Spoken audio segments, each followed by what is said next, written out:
Siyempre hindi pwedeng mawala ang sili. Ulo. Kapag ganitong eksena ang makikita mo sa loob ng freezer mga bossing, sigurado, petsa di peligro na naman. At mabuti na lang meron pa ditong naiwan, paa at ulo ng manok mga bossing. Pwedeng pwede na yan.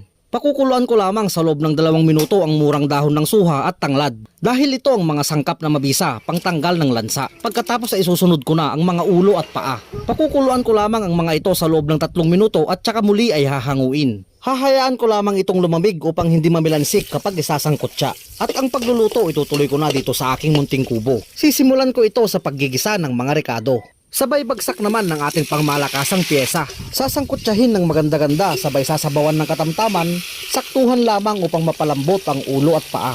Titimplahan ng mga pampalasa, hahayaang lumambot, paiigahin ng sabaw hanggang sa tuluyang magmantika. O diba napakasimple? Tapos ang kwentong may kwenta. Siyempre hindi pwedeng mawala ang sili. Tamang-tama lang po yung pagkakaluto. Lambot.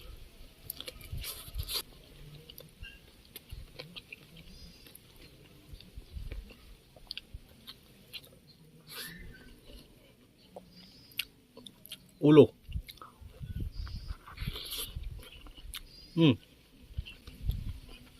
Wala ka talagang malalasa ang lansa. Kain po.